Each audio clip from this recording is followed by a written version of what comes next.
Hello and welcome back everyone to the video series dedicated show on CBS that likes to pretend that they are beta just to make it far into the game and then win it all. That's right, we're talking about The Challenge USA Season 2 Episode 9. And let's start off where last episode left off, and that was Tyler winning a very tough endurance elimination against Monty, sending Monty home, and coming back to the challenge house. Tyler is feeling much more confident. He found confidence in that elimination win, in his first elimination win, even though it comes at the expense of one of his best friends and strongest allies in the house. The very next moment we see is Sebastian and Tori having some pillow talk, cuddling in bed. So you know, that's something. We move on to the next morning where we have Michaela talking to Chris and trying to tell him to calm down, you know? He's moving all around this game kind of weirdly. He's sketching people out. He's trying to be Survivor strong, but he definitely has other connections and he's dipping his toes in other waters around the house. And Michaela's like, look, it's hard to pinpoint exactly where your allegiance lies. Chris then is 100% honest with Michaela, at least, but is honesty the best policy? Because Chris in this moment doesn't give I'm Survivor strong, you have nothing to worry about, I'll calm down.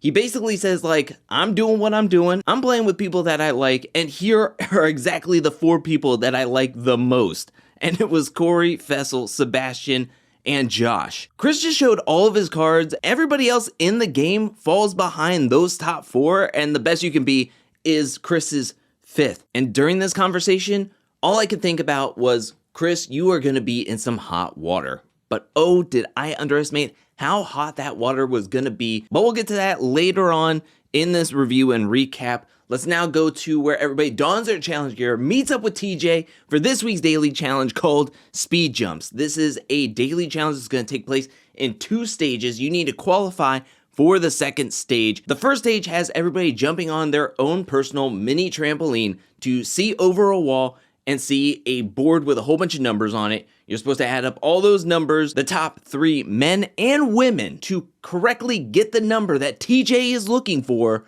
will win into the next round. I personally like daily challenges like this with the qualifications where you have to do one thing to get to another round, to get to another round. This one though, the first round was quite simple. It wasn't that thrilling to watch, but this first stage was just a vehicle to get to the second stage, which they were putting all of their money on because it's gotta look cool, it's gotta feel cool to be jumping on a trampoline on top of a truck that's driving down a runway when you're trying to jump and grab flags. The first stage saw 2 rookies get their answers quite quickly. We have Sebastian who gets it on his first go, his first guess, and then you have Chanel getting first for the women's side. Fessel and Tori were close in second place, and then Josh and Michelle were able to wrap up the final spot for the men and the women heading into the second stage. Like I mentioned, the second stage, one at a time, the players will be strapped onto this trampoline and they have to jump and try to grab flags that are hanging alongside the road. Each flag has a different point total. The man and woman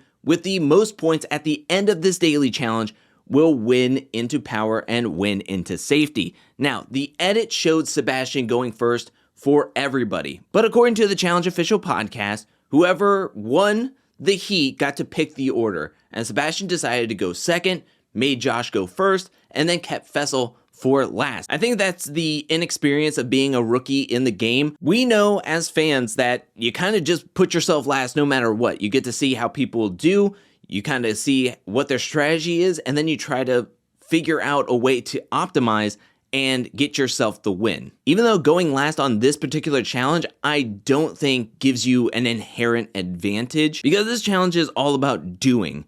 You can't really see somebody and get the timing down, how high you need to jump, how hard you need to go, type of thing. But still, it's kind of like common knowledge, just put yourself last. Sebastian was able to get 9 flags, which was a pretty impressive score when compared to everybody else that went. And that was with taking a pretty hard tumble on the side of the trampoline. Speaking of hard hit, Tori took a massive hard hit. She fell square on her back. You could hear from the edit that she kind of gave that sigh of having the wind knocked out of her. But I have to give it to Tori. She took that hard hit. She got back up, she gathered herself, she didn't panic, and then she was able to get a really good score on the women's side, getting 6. And that was enough to win, with Michelle getting only 2 points and Chanel getting 1 point.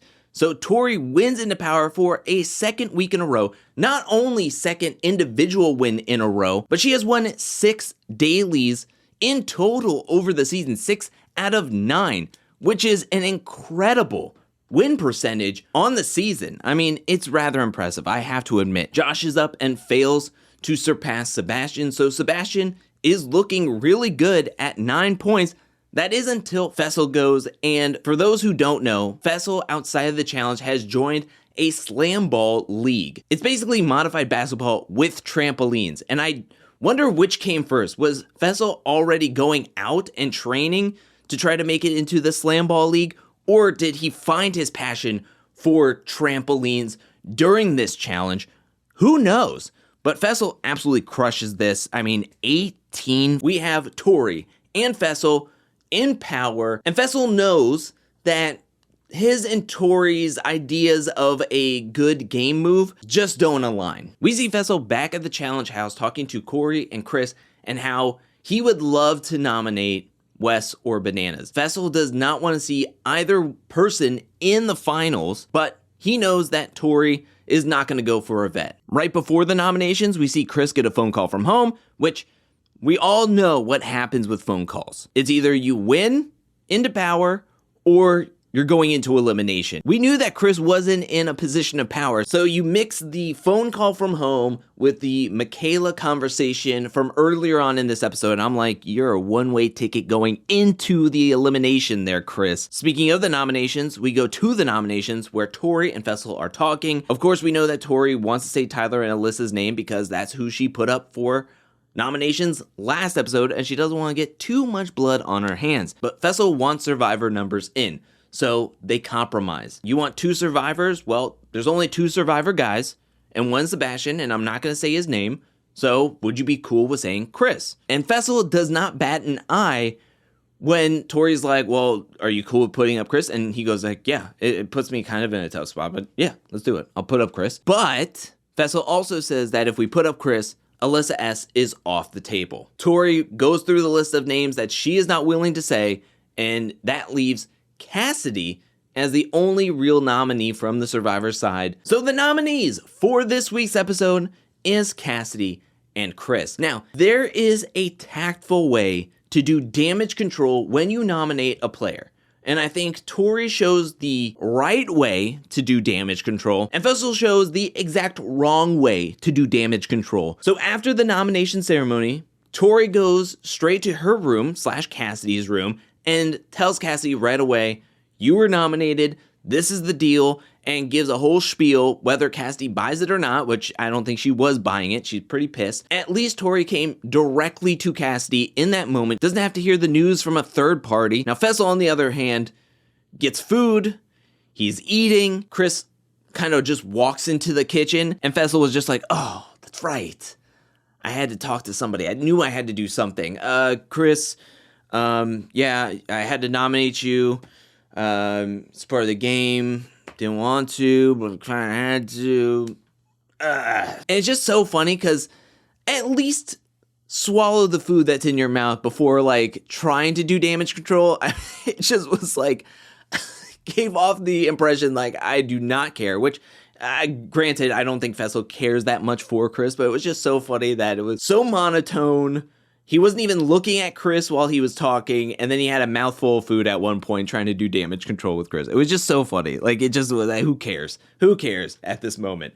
We go to the bar scene where Sebastian really wants to make a big move. All right, he wants to first save himself from going into elimination or getting as many votes as he did the previous week. But knowing that Chris is nominated and he's a big guy, why not send in another big guy? Which is not that bad of a thought, in my opinion. It's the way it all went down was the wrong way. Because Cory has a very strong social game. And even Tori was like, maybe don't do it. Maybe don't be pushing so hard. Sebastian keeps going with it, goes around the bar, and nobody is buying it. Nobody likes the idea, and of course it's going to go back to Cory, where then the next morning, Cory sits him down and is like, hey, you saying my name? What? Why would I say your name? I would never say your name. You know who's saying your name is like Chris. Chris is saying your name because he thinks he can take you in elimination, because he wants to go into elimination, right? Chris loves eliminations, wants to go into elimination, and is like, give me the biggest guy, you know? He said he likes you, he's in you're in his top 4 of guys, but he really wants to take you on, and he hopes it's a hall brawl, and he wants to embarrass you. Are you buying this? Are you buying this a little bit? Cory doesn't buy it at all. But Chris is in hot water with everybody because at a certain point, Michaela and Cassidy are comparing notes about what they've heard from Chris or what Chris has told them. Chris, in the moment of wanting to save himself from going into elimination, kind of throws Cassidy under the bus with Michaela saying, hey, if you want to keep Survivor numbers strong, I can win more dailies than Cassidy, so let's vote in a woman and let's get Cassidy in that elimination. Michaela takes that information directly to Cassidy, which then Cassidy says that earlier in the gym, Chris was throwing out Michelle's name. We then see a montage of people talking about Chris. We have Chanel. Michaela then talks to Cory about Chris, and then talks to Sebastian about Chris. At this point, it's like wildfire. This rumor is going everywhere, infecting everyone, and now Chris is like the pariah of the house. Nobody likes Chris, nobody wants to work with Chris, nobody can trust Chris, and now all eyes are on him. The target is so big on Chris's back, and he is basically a lone wolf in this game. While on the flip side, Michaela is feeling really good about this because this is a I told you so moment, as well as I don't trust Chris anyways, so I kind of want to see him leave the game. And that's a lot of people by the end of this episode. But before we can get to that, let's go to the secret votes where we have Alyssa, Cory, Josh voting for Sebastian. We have Michelle, Michaela, Sebastian all voting for Tyler. And Chris is holding out hope for the Hopper to pick Alyssa's name, as his lone vote is the only vote for Alyssa / a woman in the game. So, you know, TJ always says it only takes one vote. If only that were true this episode, but it is not because everybody goes down to meet up with TJ at the arena, and TJ then presses the button on the Hopper. The balls are flying every which way, and he pulls out Sebastian's name. So we have Chris versus Sebastian, Survivor versus Survivor. We're 9 episodes into the season, and Survivor is finally losing a number, and it'll come at the expense of an elimination called Trick Trick Boom. Whoever is on the staff at MTV is a huge Saliva fan. Essentially, this elimination has the competitors trying to sink 2 trick shots using multiple panels. The first person to sink both trick shots first will win back into this game, while the other players' hopes and dreams of winning this game goes up in flames. I will say that this elimination was interesting. We never really seen a puzzle like this on the challenge. I thought that it was interesting in the way that it wasn't just like a slide puzzle, a number puzzle, math puzzle, or even like trying to decode something. Granted, it's something that we've seen on like TikTok or Dude Perfect, but it was somewhat fun to watch, as well as it was gripping at times when both players were super close at sinking different shots in. Like Chris was going the more methodical route and was able to sink the first shot. Sebastian was close behind him, so coming into that second trick shot, I mean, it was getting really close. Sebastian, I felt, overthought it. At a certain point, it looked like he was only an inch off, but then he ran down the stairs and started moving the panels in a big way. Then everybody in the crowd was like, no, don't do that. Chris was able to stay calm, cool, and collected, trust the process, make the right adjustments when it came down to it, and was able to win this elimination. So Chris wins his second elimination. If I was Sebastian, this was the elimination you wanted. This was an elimination that had some luck base to it. It wasn't physical. Sebastian wasn't outmatched in any way. If he really wanted to stay in this game, he had an opportunity, but it was going to be bad for either person to come back. Sebastian was already on the outs. He got a ton of votes. He was already getting on people's lists who can't trust him. He's on the bottom of the vets. He's on the bottom of Survivor. And then Chris is the same way, coming back to the challenge house. He's going to be happy about this elimination win. But honestly, Who does he have in this game? He is public enemy number 1 coming back into this game. It's going to be easy for anybody who wins into power to just nominate him over and over and over again. He's fighting an uphill battle, and we're going to have to wait and see if he's going to be able to turn this ship around and get better in this game socially. But yeah, that is it for this week's episode. What'd you think about it? Let me know down in the comment section below. What'd you think about the daily challenge? What'd you think about the elimination? Are you sad to see Sebastian go? Are you surprised that Chris is in this much turmoil with the house? And as we're moving closer and closer to the finals, who are you rooting for? Who are you rooting against? And who do you think could be next going into elimination? Let me know anything and everything down in the comment section below. I want to give a special thanks to everyone who supports me over at patreon.com/angelcakevids.